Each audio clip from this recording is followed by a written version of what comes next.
Good afternoon, everyone.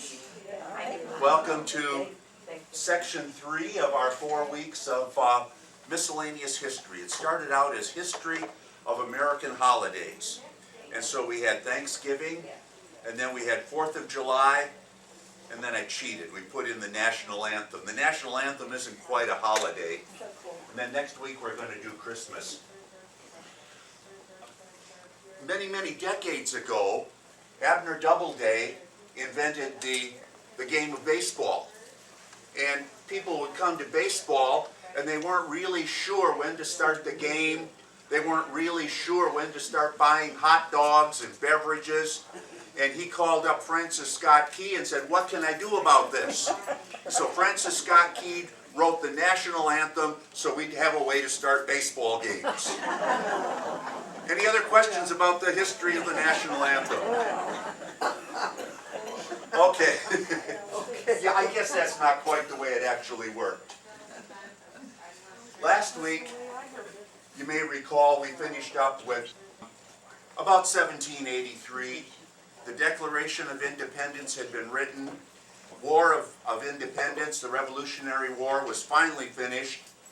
And Great Britain had released its claim to everything from the United States, which was that little strip of 13 countries, to the Mississippi. And the North was just up there someplace. And then, we didn't really know exactly where Canada started. Now, down in the South, there was Florida and over toward Texas, and nobody really knew what any of that was. And there were rumors that there was, California out there someplace, but nobody really knew much about that either.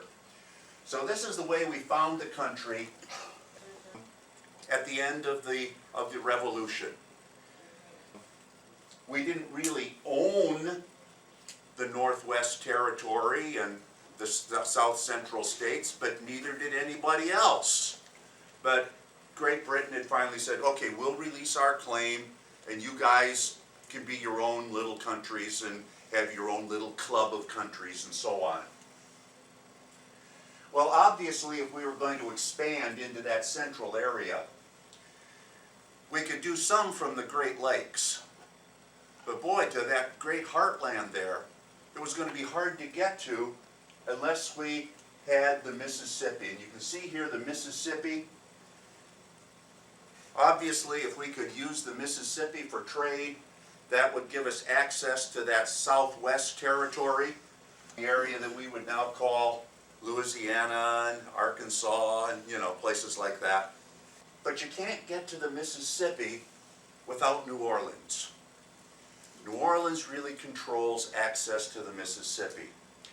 It is technically possible to get a barge up through some of the bayous and get into the Mississippi north of New Orleans, but not in quantity. You can't move quantities of goods that way.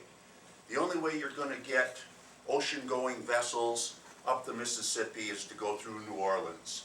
So New Orleans was the key to continued American growth headed west.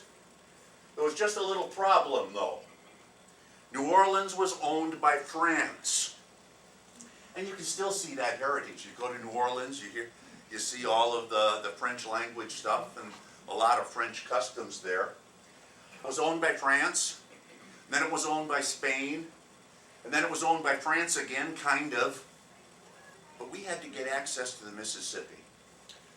So President Jefferson sent James Monroe over to France to negotiate. Want you to purchase New Orleans for us. We need that as part of the United States. So you go over and purchase New Orleans, and you can have up to $10 million. No more. That's all we got. So you can have up to $10 million. Well, Mr. Monroe got over to France, talking to a little short emperor over there by the name of Napoleon, who was going around picking wars with everybody he could find. And he really didn't want to sell New Orleans. No, I don't want to sell it. Hey, I know. I'll tell you what I'll do. I'll sell you the whole territory, everything I've got over there. Well, that sounds pretty good. Look at the size of this. This is projected on a current map of the United States. Look at the size of the Louisiana Purchase. That was as much land as all of the United States and the unclaimed territories in the middle space. So this was doubling the amount of space that the United States had. However, there were just a couple of little problems. He wanted 15 million, and had only been authorized to spend 10. And then just a little thing, Napoleon didn't really own it. Now, he had been negotiating with Spain to get it back, and Spain finally did turn it over, so we did get it. But, at the time the agreement was made, we were buying something that didn't belong to us. The guy didn't, Napoleon was selling us something he really didn't own. Back in the days of sale, there's just no way you could communicate, that an ambassador could communicate with home and get those instructions back in time to make timely decisions. And the British really set the standard for how diplomacy was handled in the 1800s and before. An ambassador wasn't just picked because he was a friend of the king. An ambassador was picked because that person could understand what was going on and would spend a great deal of time learning, and here's the phrase, learning to think like the king. So, here you are as an ambassador in some country that's 4, 5, 6 weeks away, one way by mail. So it's going to take 8 to maybe 12 weeks just to get a letter home and back, plus however long it takes to think about it. And you've got to make decisions. Well, before you left, you learned to think like the king, or nowadays like the queen. So now a problem comes up. You're not doing what you feel like doing yourself. You're thinking the way the king thinks. And that's much of what happened here. Monroe knew how Jefferson thought. So he was able to say, I'm going to break the instructions that were given me. Napoleon, will take it. We want that land. Well, Great Britain wasn't all that happy about it. Britain and France, of course, were at war again. And Great Britain really didn't want France expanding into the North American continent, so in that respect, France was kind of glad to see the Louisiana Purchase made, so that wasn't owned by France. But France had major problems for Great Britain in the Northwest Territory, areas that we would today call Wisconsin, Michigan, Indiana, Illinois, little dab of Ohio. And so Great Britain wasn't real happy about some of the things the French were doing, and Great Britain was especially concerned that the United States was expanding. The United States was spreading out, becoming an industrial powerhouse already that early, and England really didn't want us to be able to expand clear over to the West Coast, and they were afraid we were going to do that. So they wanted an independent Indian nation in what we now call the Midwest. And the idea was that that Indian nation would keep America in check, so America couldn't continue growing to the west. Now the war was going on, and Great Britain had made huge increases in the size of their navy. They shot the navy up to about 650 warships, and they didn't have enough sailors. Well, the answer is obvious. Great Britain did not recognize anyone's right to quit being an Englishman. If your mother bore you on English soil, you were an Englishman for the rest of your life. So Great Britain was stopping American ships on the sea and then wandering up and down the aisles of the ship, checking people to find out whether they spoke with a British accent or, more to the point, an Irish accent, because a lot of Irish came over, but they were from Great Britain.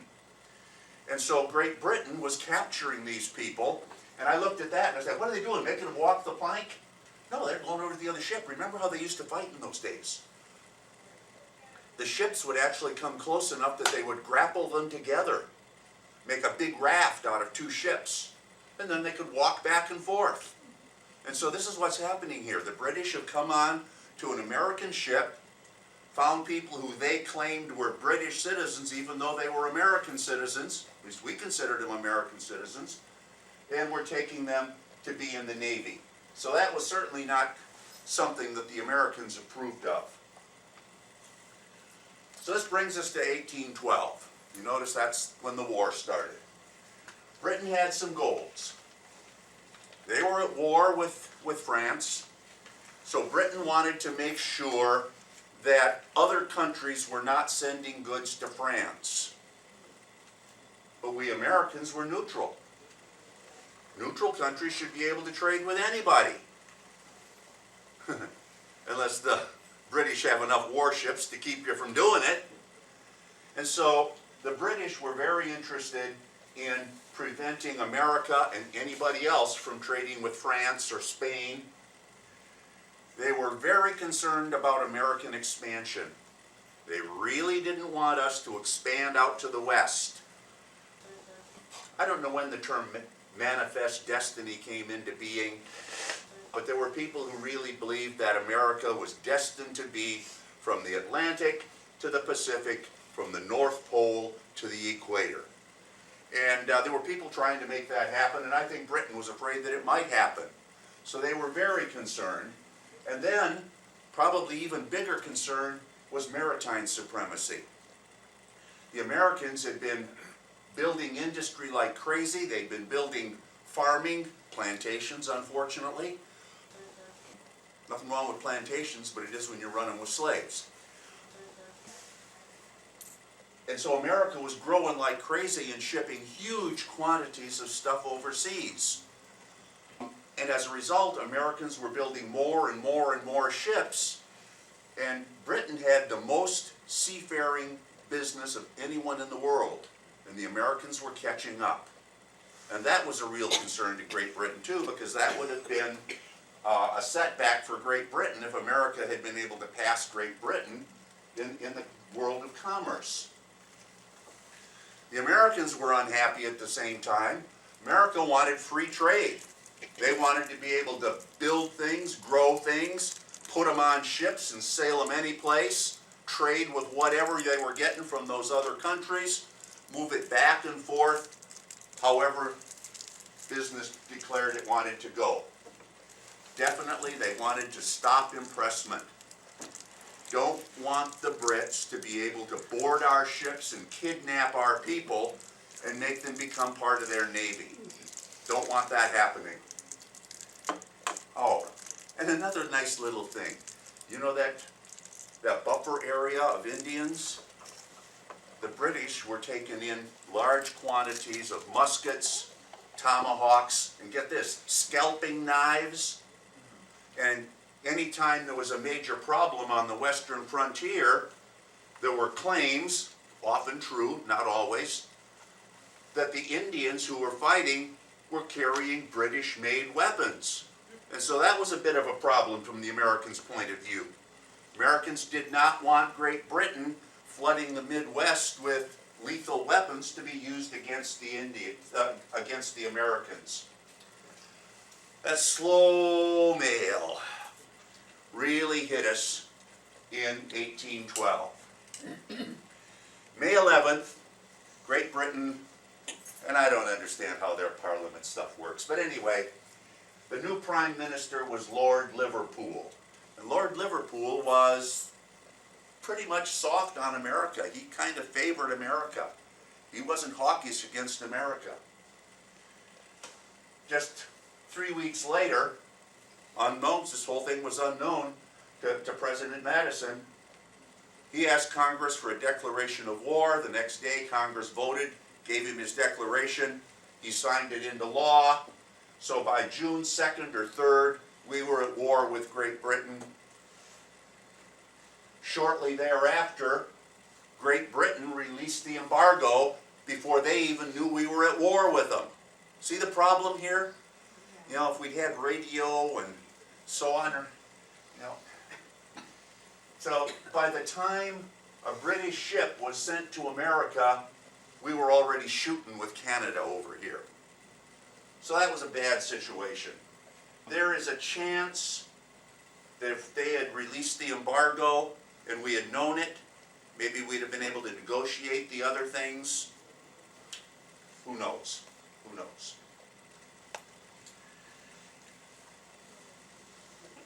The weapons that were used against us in the Northwest had to come through Canada. They couldn't come up the Mississippi because we had New Orleans.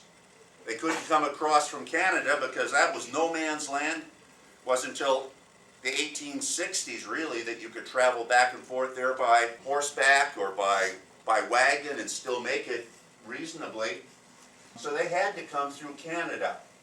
And very interesting, you look at the map here, Upper Canada is right close to the United States and Lower Canada is on up north. Don't those people know which way to hang up a map? North is that way, that's up. When I first started studying for this installment of our series of talks, that really puzzled me. I'm sure Canada doesn't hang their maps upside down. Finally found it. This has to do with the flow of the water in the St. Lawrence. So Upper Canada is higher in altitude, and the water flows through Lower Canada and then on out to the Atlantic, headed north in that direction. So we wanted to stop the trade with the Indians. Here we are 200 years later, and the historians are still arguing over whether or not one of the reasons for the War of 1812 was Americans wanted to expand into Canada. Some undoubtedly did, some probably didn't. I have no idea. So that may have been part of the reason for the War of 1812, but definitely there was war with Canada, starting in Toronto and then moving on east. A black eye on America was the American troops invaded York, which became known as Toronto, and did a lot of burning and looting. So they began acting like savages instead of like civilized people at war. I mean, there are rules of war, and the Americans broke them. And so that's going to come back to hurt us in just a few more pages. The British had a very strong ally. That was an Indian named Tecumseh. Tecumseh was able to form a union of virtually every tribe in what we now call the Midwest. Part of that was his brother, whose name I still can't pronounce even when I'm looking at it, who was a prophet. They viewed him as, many tribes viewed him as the voice of God.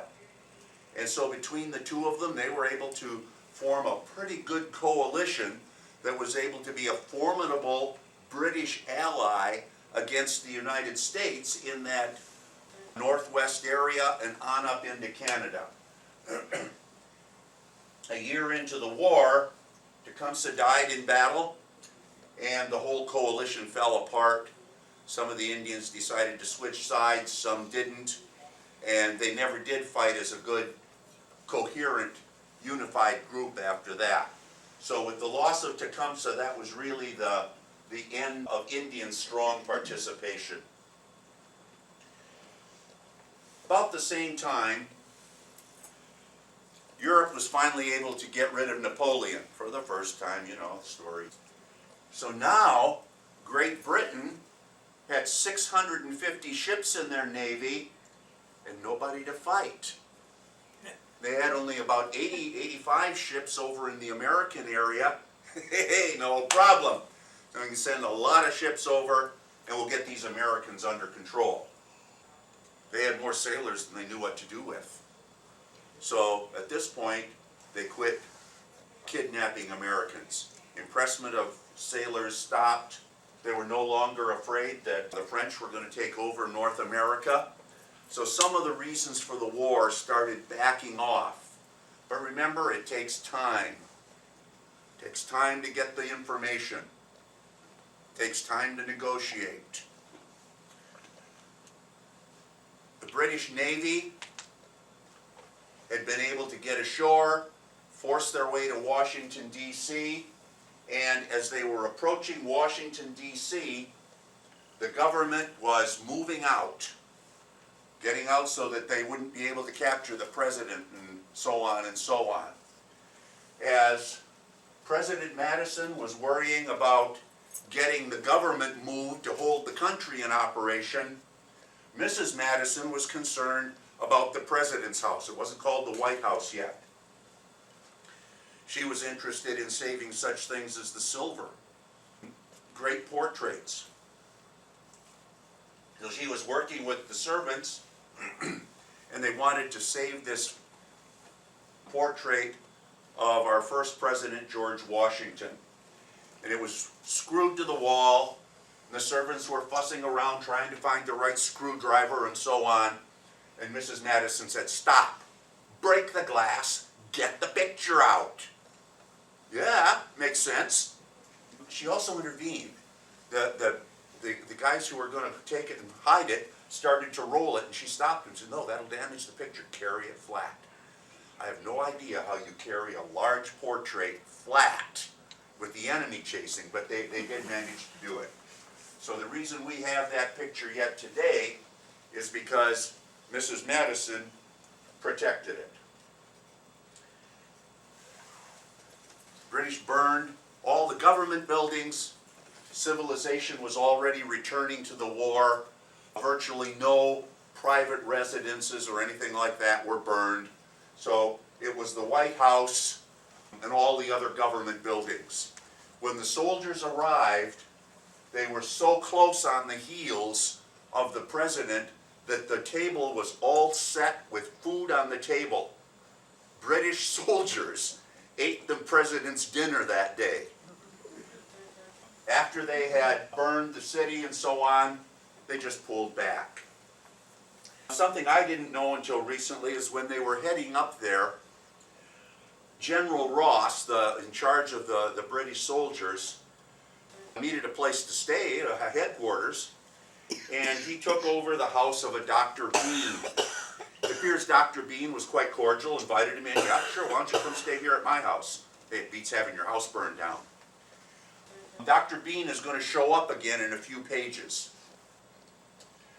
So having burned Washington, they turned to Baltimore.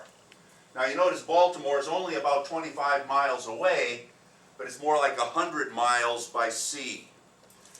So they had to pull their people back, get them on boats, down, float up. Took about 3 weeks to get the current Navy plus a lot of other ships, because they knew Baltimore was going to be a big problem.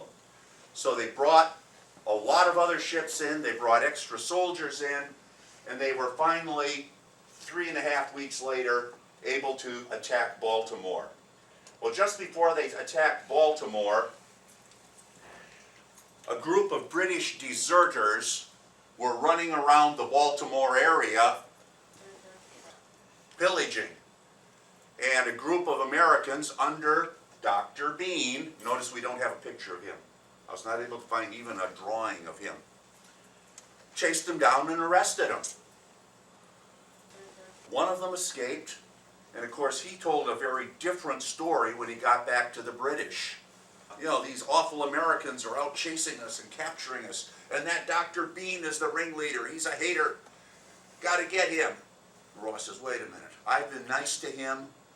So he sent out his men, and they arrested Dr. William Beans. Beans was a very aged doctor by those standards. He was 61 years old. Remember last week we ran into a bunch of old fogies, 60 years old and better, who took on the supply caravan and were able to deny the British their reinforced supplies. Well, here we go again. He was captured by the British and put aboard a prison ship. A friend of his, Francis Scott Key, a lawyer, really wanted to help. So he arranged for negotiations, got John Skinner, who was a U.S. negotiator, and they took what was known as a truce ship and sailed out to talk to the British. Now, this was common in those days. Just because a ship is owned by the enemy doesn't mean you kill everybody on it. We don't have radio. We don't have Pony Express. The only way we can communicate is float back and forth and hand letters and bring negotiators and stuff. So this would be the way they would negotiate exchange of prisoners or terms of surrender or whatever. So it was a very common thing. Skinner and Key and a crew floated out into the waterways looking for the British forces, and they finally reached the flagship, and they asked for Bean's release, to which Ross said, "Fat chance." Well, being British, he probably had something a little more interesting to say than that. But anyway, Key and Skinner had had the forethought to understand that Ross was not going to be willing to release Bean. Turns out, the Battle of Washington, a lot of British soldiers had been left behind, wounded, left on the battlefield. And Dr. Bean had cared for them. And many of them were willing to write letters to their former commander recommending that Dr. Bean be treated leniently. And that is what finally happened. They brought out these letters, and they finally said, okay, we'll let Dr. Bean go. Now, the problem was, all of these negotiations were taking place on the British flagship. And they were very civilized. They actually sat down and had a proper meal, and the negotiators sat across the table from the enemies, two enemies on. They had a nice dinner and a little wine, and they talked about things and so on. Unfortunately, by the time all of these pleasantries were over, Scott and Skinner had a pretty good idea of what the battle plan was for the next few days. So there's no way that the Brits could allow them to go back and tell the plan. So they put them back on their own ship, but they wouldn't let them cut loose from the battleship. So during the Battle of Fort Mchenry, Key, Skinner, Bean, and their crew were lashed to the side of a British ship beyond the range of fire, but not allowed to leave.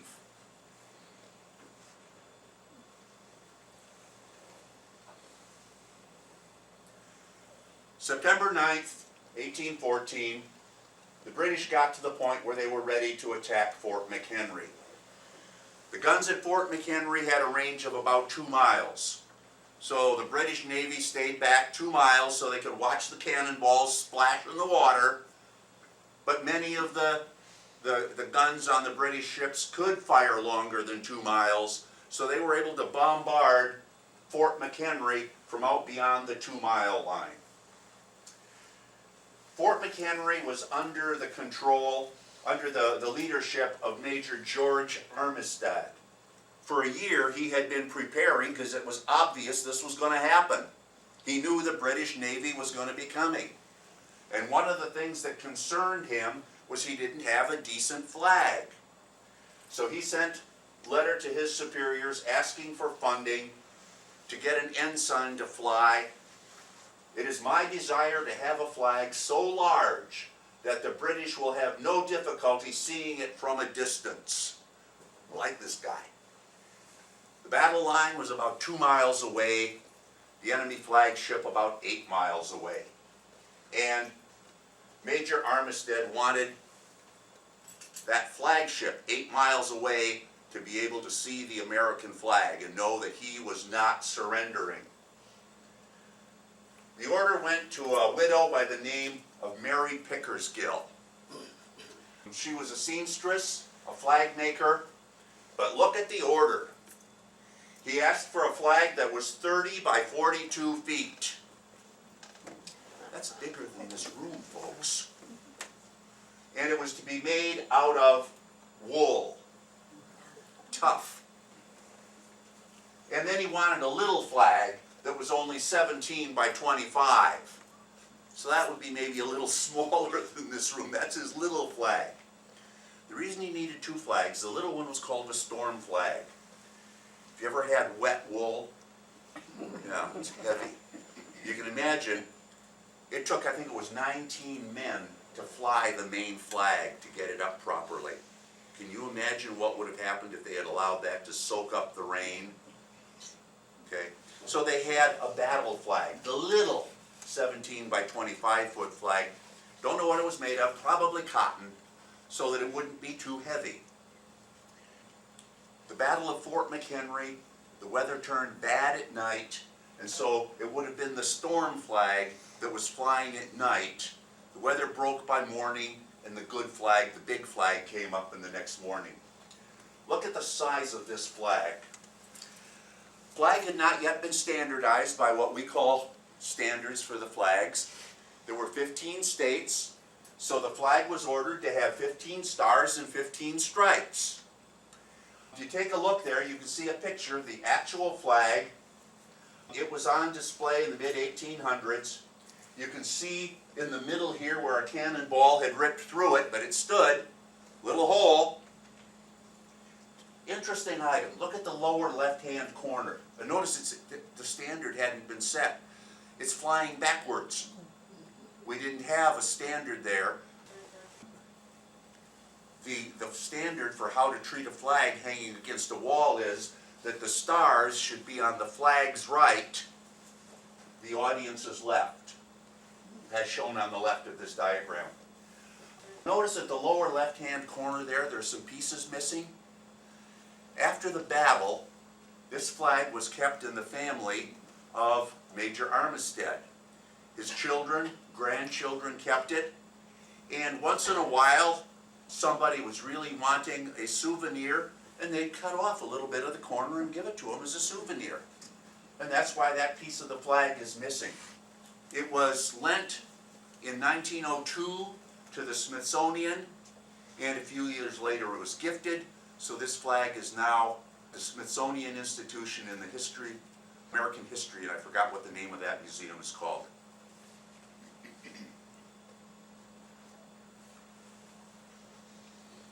This is the most famous picture of the writing of the Star-Spangled Banner. Completely wrong, but other than that, it's okay.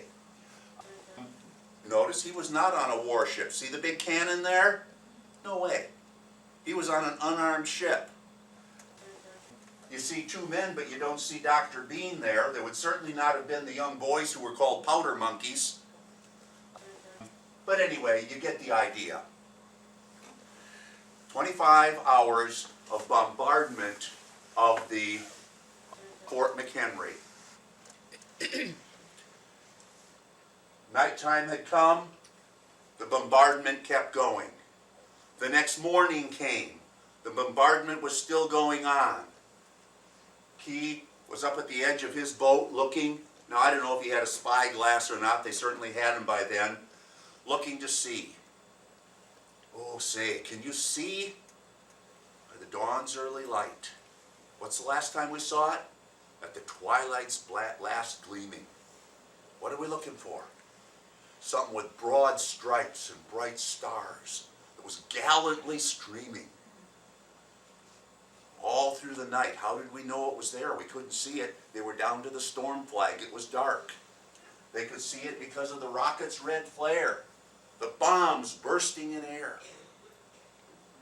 Oh, does that flag still fly over our country? The land of the free? Home of the brave? What are those rockets?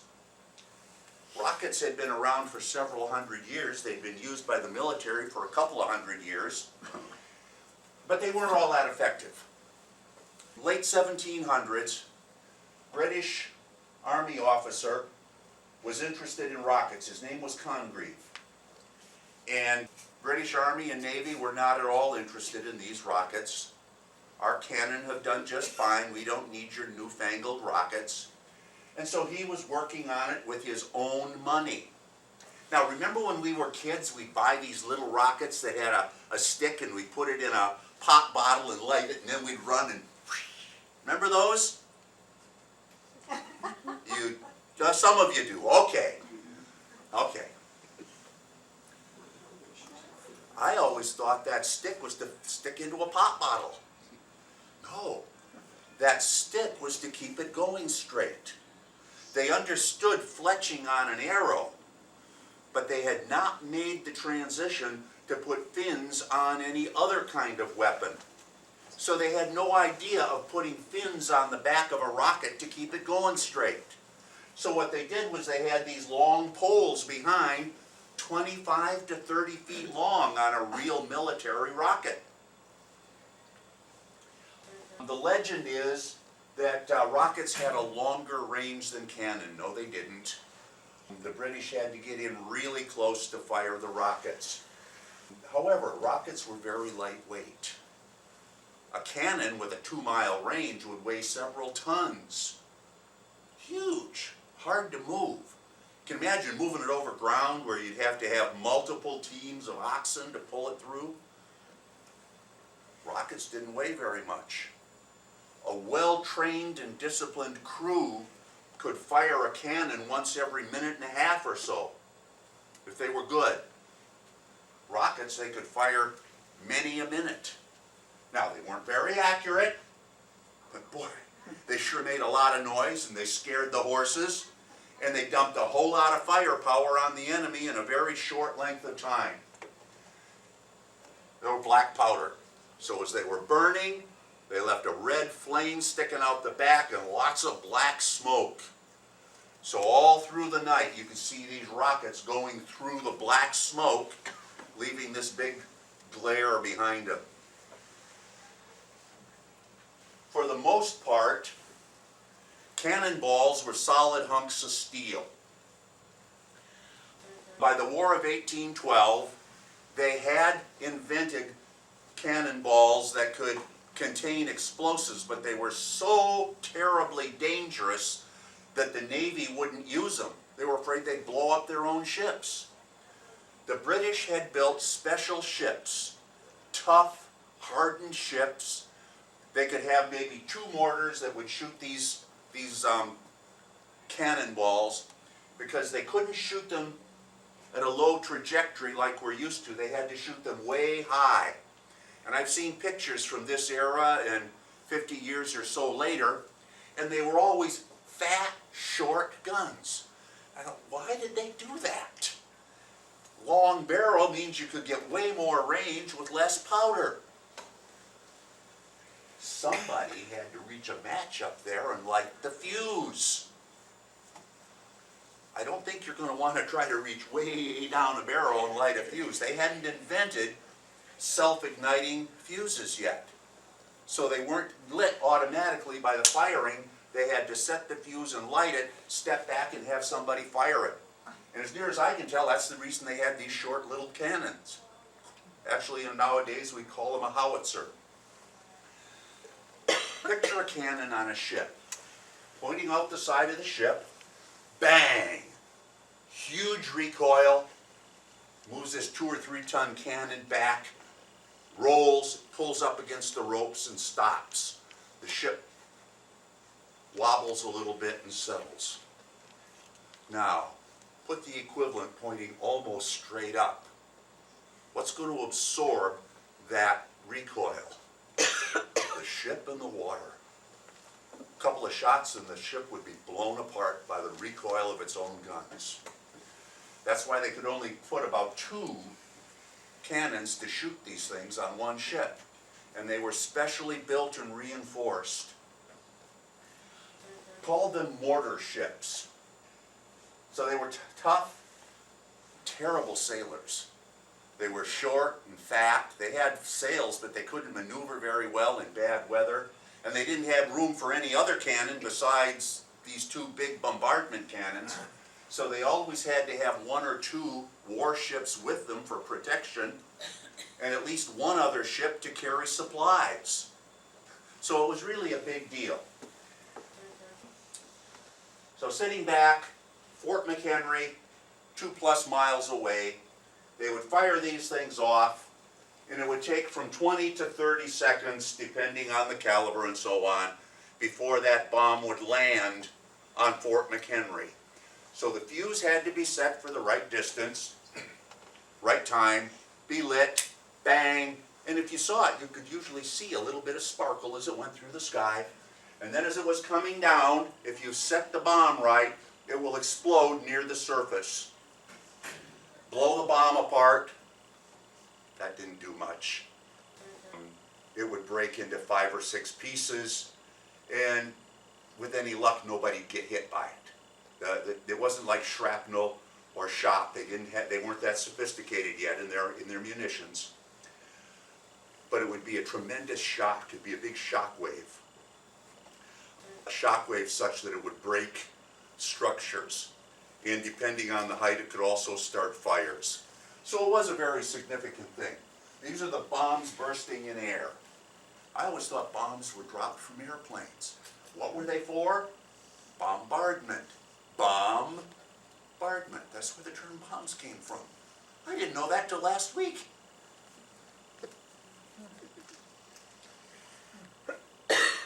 When we play the national anthem,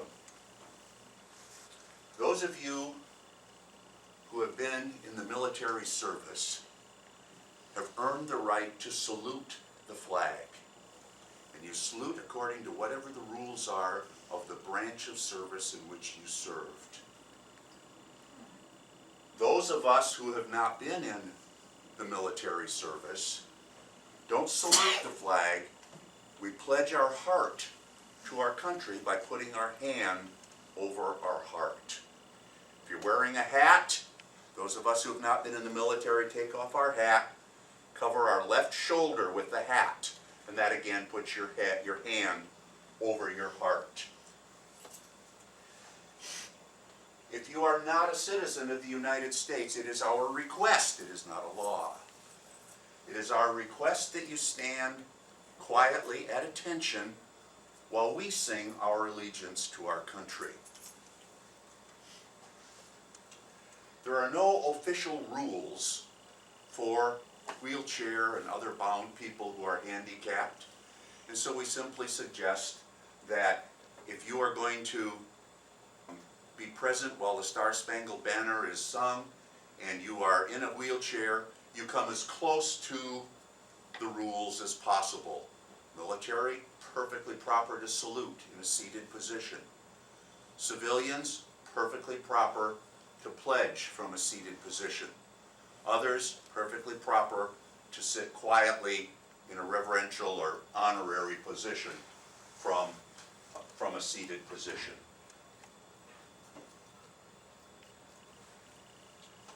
Ladies and gentlemen, the national anthem. Will you stand with me as we sing the national anthem? And if you can't stand, that's perfectly okay. Remember the rules. You're allowed to sit.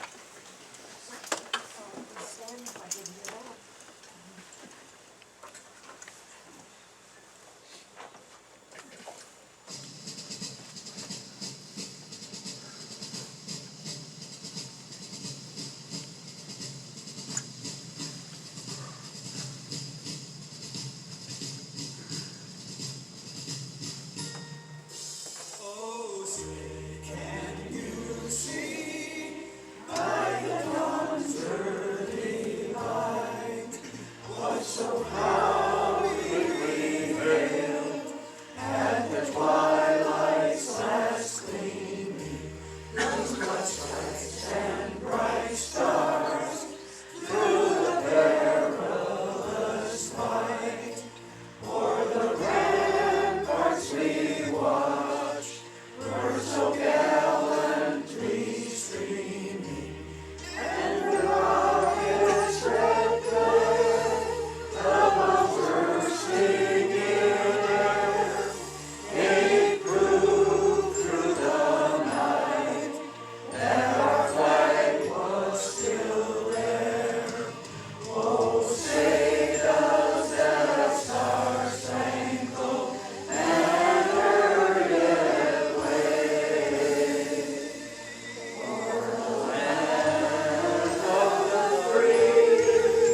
May God bless America. Long live the Republic.